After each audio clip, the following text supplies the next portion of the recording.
Hi hello friends, మరో వీడియోతో మీ ముందుకైతే వచ్చేసాను. ఈ వీడియో స్పెషల్ ఏంటంటే రొయ్యల biryani, mutton curry, chicken fry, కట్ట. ఈ ఐటమ్స్తో అయితే ఈరోజు మనం అదరగొట్టబోతున్నాం. ఇంకా మన ఛానల్ని కొత్తగా చూస్తున్నట్లయితే సబ్స్క్రైబ్ చేసుకోండి ఫ్రెండ్స్. వీడియో నచ్చితే లైక్ చేయండి, షేర్ చేయండి, కామెంట్ చేయడం మాత్రం మర్చిపోవద్దే. క్షత్రియాస్ ఫ్యామిలీలో అది శుభమైన అశుభమైన ఏ కార్యక్రమమైనా విందు లేకుండా చుట్టాలను ఎవరిని పంపించరనమాట. సో అదే స్పెషల్ ఈ వీడియో అనమాట. ఇంకా ఆలస్యం ఎందుకు వీడియోలో వెళ్ళిపోదాం, వచ్చేయండి. ఇలా పెద్ద సైజ్ రొయ్యలను అయితే తీసుకున్నాము. ఇది బిర్యానీ కోసం కాబట్టి రొయ్యల బిర్యానీ చేయాలంటే ఫస్ట్ వీటిని ఉడికించుకొని వాటర్ కంటెంట్ అంతా తీసేయాలి. ఇందులో తగినంత పసుపు, కొద్దిగా ఉప్పు వేసి స్టవ్ పైన పెట్టుకొని మగ్గించుకోవాలి. ఇలా మగ్గించుకోవడం వల్ల ఇందులో ఉన్న వాటర్ అయితే అంతా పోతుందన్నమాట. సో మనమైతే కర్రీ వండితే డైరెక్ట్గా వేసుకోవచ్చు, కానీ ఇలా బిర్యానీలో కాబట్టి ముందుగా అయితే ఇలా మగ్గించుకోవాలి. అలాగే రొయ్యల పికిల్ పెట్టడానికి అంటే పచ్చడి పెట్టడానికి కూడా ఇదే ప్రాసెస్ని ఫాలో అవ్వాలన్నమాట. ఇక్కడ చూస్తున్నారు కదా, అవి ఉడికిన తర్వాత ఇలా కాస్త వాటర్ అంతా బయటకు వచ్చేస్తాయి. ఇవి మనం వంపేసుకొని పక్కన పెట్టుకోవాలన్నమాట బిర్యానీ చేయడం కోసం. సో ఇప్పుడు ఇవైతే ఆల్మోస్ట్ వాటర్ కంటెంట్ అంతా బయటకు వచ్చేసాయి కాబట్టి పక్కన పెట్టేసుకొని బిర్యానీకి కావాల్సినవి అయితే వేసుకుందాం. ఇందులో కాస్త నెయ్యి, నూనె వేసుకొని మసాలా దినుసులు మొత్తం వేసుకొని ఫ్రై చేసుకోవాలి. ఈ మసాలా దినుసులను అయితే చక్కగా ఫ్రై చేసుకోవాలన్నమాట. ఫ్లేవర్ అయితే మనం అందులో వేయగానే స్టార్ట్ అయిపోతుంది. ఇంకా అప్పుడే కరకరలాడుతూ ఆకలి కూడా స్టార్ట్ అవుతుంది. సో ఇది కొంచెం వేగిన తర్వాత ఉల్లిపాయ, కట్ చేసిన పచ్చిమిర్చి ముక్కలు అయితే వేసుకొని వేయించుకోవాలి. మా బుడ్డోడైతే వంట చేయాలి అంటే ఇంకెప్పుడు చేస్తారు బిర్యానీ అని చెప్పి వీడైతే వచ్చేసాడు. సరే కొద్దిసేపు నువ్వు కదపరా అని చెప్పి వాడికి గరిటె అయితే ఇచ్చేశారు. ఫైనల్గా అయితే ఉల్లిపాయ, పచ్చిమిర్చి వేగిపోయాయి. అందులోనే కాస్త అల్లం వెల్లుల్లి పేస్ట్ వేసుకోవాలి. ఇంకా మెయిన్ అంటే ఇవి అయితే వేసుకుంటే మనకి మసాలా ఫ్లేవర్ అనేది చాలా చక్కగా స్మెల్ అయితే వచ్చేస్తుంది. ఈ బిర్యానీ స్పెషల్ అన్నమాట. ఏంటంటే ఇది 10 kg వరకు ఉంది. ఇందులోనే కాస్త పసుపు వేసి వేయించుకోవాలి. ఇంకా ఇది వేగిందే మనం ఇందాక ఉడకబెట్టుకొని పక్కన పెట్టుకున్న రొయ్యలు ఇందులో వేసేయాలి. ఆల్రెడీ ఇందులో పసుపు, ఉప్పు ఉంది కాబట్టి ఉప్పు అప్పుడే వేయకూడదు, ఎందుకంటే ముక్కలకి అంతా పట్టేస్తుంది, చాలా ఎక్కువ అవుతుంది. సో అందుకని చెప్పి చూసాక వేసుకోవాలి. ఇలా దీన్ని అయితే ఇందులో ఫ్రై చేసుకోవాలి. అందులో గసగసాల పేస్టు, జీడిపప్పు పేస్టు అండ్ పుచ్చకాయ గింజలు ఉంటాయి కదా, అవి కూడా పేస్ట్ వేశారనమాట. ఎందుకంటే టేస్ట్ చాలా ఎక్కువ వస్తుంది. ఇంకా మసాలా పొడి, ధనియాల పొడి, కొత్తిమీర, పుదీనా కాస్త అయితే వేశారు. ముందే వేస్తే అంత ఫ్లేవర్ పోతుందని చెప్పి రొయ్యలు వేగుతున్నప్పుడు మాత్రమే వేశారనమాట. ఫైనల్గా అయితే మన బిర్యానీలో కారం అయితే పడింది. ఈ స్పైసీనెస్ కోసం అయితే మనకి చూసుకొని వేసుకోవాలన్నమాట. ఎందుకంటే ఇది చాలా ఎక్కువే ఉంది కాబట్టి కొంచెం ఎక్కువే పడింది. ఇలా కొంచెం వేగిన తర్వాత ఇందులో అయితే మీగడ కూడా వేసుకోవాలి. మీగడ వేసుకుంటే ఇంకా ఫ్లేవర్ చాలా సూపర్గా వస్తుందన్నమాట. అందుకని ఇంకా మీగడ తెచ్చేసారు. అది కాస్త ఫ్రిడ్జ్లో తెచ్చారు, అందుకే కొంచెం గట్టిగా ఉందన్నమాట. వాటర్ పోస్తే అందులో అదే మరిగిపోతుంది. సో ఫైనల్గా అయితే 2 క్యాన్ల బియ్యానికి 4 క్యాన్ల వాటర్ అయితే పోస్తున్నారు ఇందులో. ఇవి కాస్త వాటర్ అంతా ఇందులో వేసేసిన తర్వాత చక్కగా మరిగించుకోవాలి. ఇప్పుడైతే తగినంత ఉప్పు కూడా వేసుకోవాలి. ఉప్పు వేసుకొని మరిగించుకోవాలన్నమాట. ఇప్పుడు కొత్తిమీర కూడా వేసుకోవాలి కాస్త. ఇవైతే బాస్మతి రైస్ అండ్ మామూలు రైస్ కూడా మిక్స్ చేశారు. టోటల్గా అవే కాకుండా కడిగి పక్కన పెట్టుకున్నారు. ఇంకా ఇదైతే ఉప్పు చూసారు, సరిపోలేదని చెప్పి మళ్ళీ అయితే వేశారనమాట. చెప్పాను కదా, ముందే వేస్తే ముక్కలకి అంతా పట్టేస్తుంది కాబట్టి తర్వాత అయితే వేశారు. ఇంకా ఫైనల్గా ఇవైతే మరుగుతుంది కాబట్టి ఇంకా బియ్యం వేసేయడమే ఆలస్యం.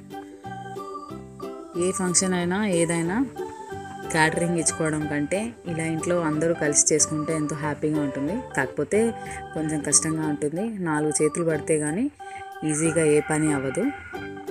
ఇదైతే చక్కగా ఉడికించుకోవాలి. ఇక రైస్ పడిన తర్వాత ఎక్కువ కదిపితే బాస్మతి రైస్ విరిగిపోతాయి. ఫైనల్గా అయితే ఇది దగ్గరకు వచ్చింది. కాస్త ఇందులోనే కొత్తిమీర, పుదీనా గార్నిష్ లాగా వేసేసుకొని ఇంకా మూత పెట్టుకొని మగ్గించుకోవడమే అన్నమాట. ఇదైతే ఫైనల్గా రొయ్యల బిర్యానీ అయితే రెడీ అయిపోతుంది. సో నెక్స్ట్ ఐటమ్ వచ్చి మటన్ కర్రీ. మనం నెక్స్ట్ ఐటెంలోకి వెళ్ళిపోదాం.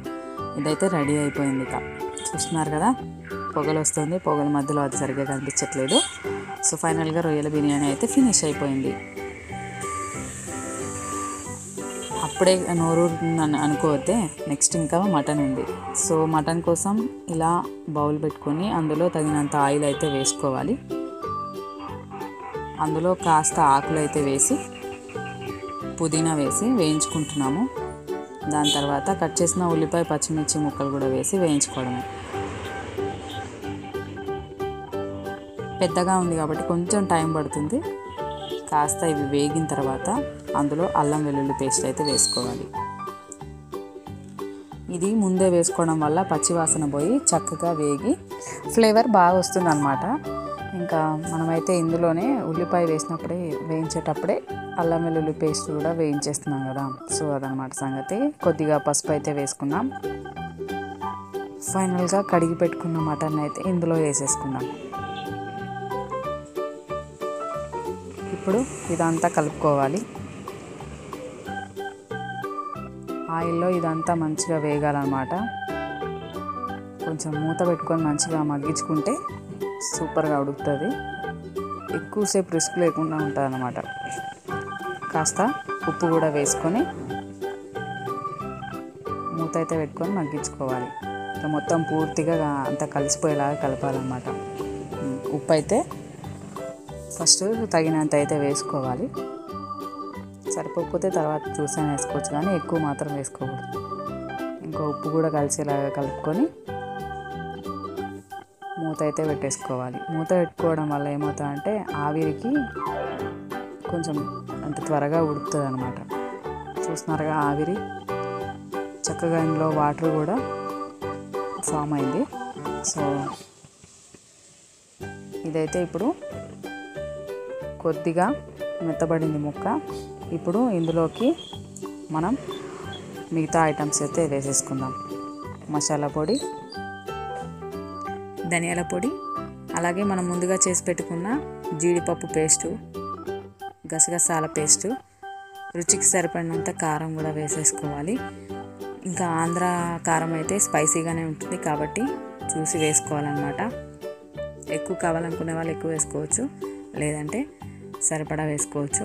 సరిపోకపోతే మళ్ళీ వేసుకోవచ్చు, కానీ ముందే ఎక్కువ మాత్రం వేసుకోకూడదు. ఫైనల్గా అయితే ఇందులో కొంచెం వాటర్ పోసుకొని ఉడికించుకోవాలి. కొత్తిమీరతో గార్నిష్ చేసుకొని ఇంకా దీన్ని అయితే ఉడికించేసుకోవాలి. ఫైనల్గా మటన్ కర్రీ అయితే రెడీ అయిపోయింది. ఇంకా దీన్ని అయితే పక్కన పెట్టేసుకొని చికెన్కి కావాల్సినవన్నీ తీసుకుందాం. నెక్స్ట్ ఐటెంలోకి అయితే వెళ్ళిపోదాం.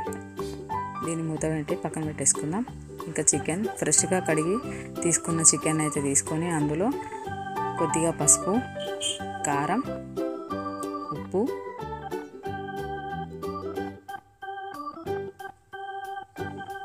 అల్లం వెల్లుల్లి పేస్ట్,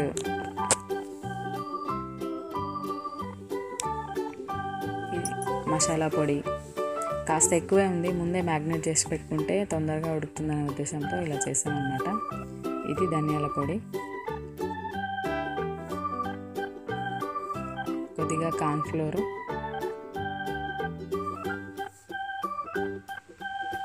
కొద్దిగా పెరుగు, కొద్దిగా నిమ్మరసం. ఫుడ్ కలర్ కావాలంటే వేసుకోవచ్చు, మేమైతే అవాయిడ్ చేసాము. ఫైనల్గా అయితే వీటన్నిటిని కలిపి పెట్టుకోవాలి పక్కన. ఒక హాఫ్ అన్ అవర్ తర్వాత వీటిని అయితే ఇంకా ఫ్రై చేసేసుకోవడమే. యాక్చువల్గా డీప్ ఫ్రై చేసుకుంటే చాలా బాగుంటుంది, కానీ డీప్ ఫ్రై అయితే ఆయిల్ ఎక్కువ పడుతుందనే ఉద్దేశంతో డీప్ ఫ్రై కాకుండా నార్మల్గా ఆయిల్లోనే ఆనియన్ పేస్ట్ వేసి ఫ్రై అయితే చేసాము. ఎక్కువ డీప్ ఫ్రై కాకుండా నార్మల్గా ఫ్రై అయితే చేసాము. సో ఇప్పుడు అదే మనం చూపించబోతున్నాం అనమాట. ఇదైతే చక్కగా ఇలా మొత్తం అన్నీ కలిసేలాగా కలుపుకొని పక్కన పెట్టేసుకున్నాం. ఇంకా ఒక ప్యాన్ అయితే తీసుకొని అందులో తగినంత ఆయిల్ తీసుకొని కట్ చేసిన పచ్చిమిర్చి అయితే వేసుకున్నాం. అలాగే ఆనియన్ పేస్ట్ అయితే వేసుకున్నాం.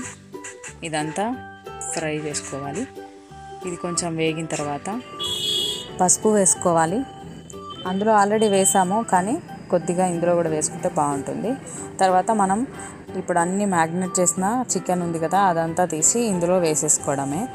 ఇంకా ఫైనల్గా మనం ఇది ఫ్రై చేసేసుకోవడమే. ఇందులో స్పెషల్గా ఐటమ్స్ అయితే ఏం వేయాల్సిన అవసరం లేదు, ఆల్రెడీ అన్నీ ఇందులోనే కలిపేసాం కాబట్టి ఇంకా డైరెక్ట్గా ఫ్రై అయితే చేసేసుకోవడమే.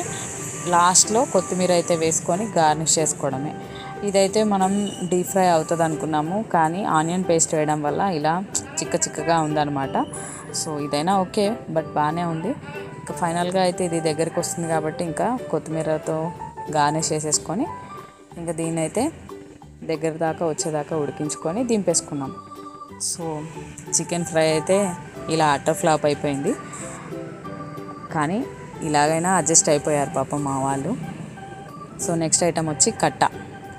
దీనికి ముందుగా శనగపప్పు కందిపప్పుని సమానంగా ఒక్కో గ్లాస్ తీసుకొని ఉడకబెట్టుకోవాలన్నమాట. ఇలా ఉడకబెట్టుకున్న తర్వాత ఒక కుక్కర్లో సొరకాయ ముక్కలు, ఉల్లిపాయ ముక్కలు, పచ్చిమిర్చి, టమాటా ముక్కలు, వంకాయ ముక్కలు వేసుకొని కాస్త పసుపు వేసి ఒక 2 గ్లాసుల వాటర్ పోసి మనం ఉడికించుకోవాలన్నమాట. కాస్త ఉప్పు కూడా వేసుకోవాలి, ఎందుకంటే ముక్కలకి పూర్తిగా ఉప్పు లేకుండా ఉంటే బాగోదు కాబట్టి బాగా ఎక్కువ కాకుండా కొంచెం ఉప్పు వేసి ఉడికించుకోవాలి. 2 విజిల్లు వచ్చేదాకా ఉడికించుకుంటే సరిపోతుంది. ఎక్కువ వచ్చినా బాగోదు, ఎందుకంటే చాలా మెత్తగా అయిపోతాయి ముక్కలు. సో ఫైనల్గా అయితే 2 విజిల్లు వచ్చేసాయి. దీన్ని తీసి పక్కన పెట్టేసుకోవాలి. ఇప్పుడు ఒక బౌల్ తీసుకొని అందులో తగినంత ఆయిల్ అయితే వేసుకొని దీంట్లో తాలింపు దినుసులు వేసుకోవాలి. కట్ చేసిన ఎండుమిర్చి, వెల్లుల్లి రెబ్బలు, ఆవాలు, జీలకర్ర, కరివేపాకు వేసుకొని పోపు పెట్టుకొని ఈ ఉడికించిన ముక్కల్ని ఇందులో వేసేసుకోవాలి. అలాగే పప్పుని మెత్తగా గ్రైండ్ చేసుకొని వేసేసుకోవాలి. కొద్దిగా పసుపు, ఉప్పు, అలాగే చింతపండు రసము, కొంచెం అల్లం వెల్లుల్లి పేస్ట్ కూడా కలిపేసేయాలి ఇందులో. అలాగే కొత్తిమీర వేసుకొని ఇంకా మరిగించేసుకోవాలి. కట్ట అనేది చాలా ఈజీగా ఉంటుంది. సాంబారు అలా కాకుండా రసం, మరీ పూర్తిగా రసంలా కాకుండా చాలా ఈజీగా ఉండేదన్నమాట. దీని పేరు అయితే వెజిటబుల్ కట్ట అనమాట. చాలా ఈజీగా ఉంది. నేను ఫస్ట్ టైమే చూడడము, చేయడం అయితే ఈజీ. ఒకవేళ మీకు ఏమన్నా అర్థం కాకపోతే నెక్స్ట్ టైం పూర్తిగా మళ్ళీ ఇంకో వీడియో చేయమంటే కనుక నేను ఖచ్చితంగా చేస్తాను. ఈ వీడియోలో మీకు అర్థం కాలేదు అని అంటే కనుక, నాకైతే ఇది టేస్ట్ కూడా సూపర్గా ఉంది, నాకు నచ్చింది. సో మీరు కూడా ట్రై చేసి ఎలా ఉందో చెప్పండి. ఒకవేళ మీకు ఇంకా ఫుల్ వీడియో కావాలి అంటే కనుక నేను మళ్ళీ స్పెషల్ వీడియో అయితే చేసి పెడతాను. ఓకేనా ఫ్రెండ్స్? ఇంకా ఫైనల్గా కట్ట కూడా మరగడానికి సిద్ధంగా ఉంది. ఇందులోకి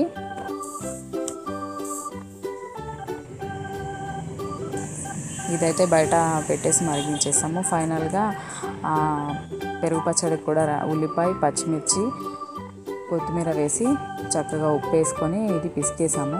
పెరుగు కలిపేది కూడా నేను చూపిద్దాం అనుకున్నాను, కానీ నాకైతే ఇవంతా వీలవ్వలేదు. ఇంకా ఫైనల్గా అయితే చూస్తున్నారు కదా, ఈ మటన్ కర్రీ. ఇవన్నీ వడ్డన ప్లేస్లో పెట్టి చూపిద్దాం అనుకున్నాను, ఎందుకంటే నాకు జర్నీ ప్లేస్ టైం సరిపోలేదు. ఇంకా నేను వెళ్ళిపోవాలి అనే టైం హడావిడిలో నేను కూడా అక్కడ తినడం కుదరలేదు కాబట్టి నేను చూపించలేదు. ఇదైతే చికెన్ ఫ్రై ఫైనల్గా అయితే ఇలా అట్టర్ ఫ్లాప్ అయిందని చెప్పాను కదా, మరి ఎక్కువగా దగ్గరగా కాకుండా ఇలా ఉండిందనమాట. సో ఇంకా బిర్యానీ అయితే ఇలా ఫైనల్గా మేమైతే ట్రైన్లో ఇలా వడ్డించుకొని తిన్నామన్నమాట. అదే ఇక్కడ పెట్టాను నేను. సో వీడియో నచ్చిందని అనుకుంటున్నాను. ఇలాంటి మరిన్ని వీడియోస్ కోసం మన ఛానల్ అయితే సబ్స్క్రైబ్ చేసుకోండి. వీడియో నచ్చితే లైక్ చేయండి, షేర్ చేయండి, కామెంట్ చేయడం మాత్రం మర్చిపోతే. మరో వీడియోలో మళ్ళీ కలుసుకుందాం. ఉంటాను ఫ్రెండ్స్, బాయ్ బాయ్.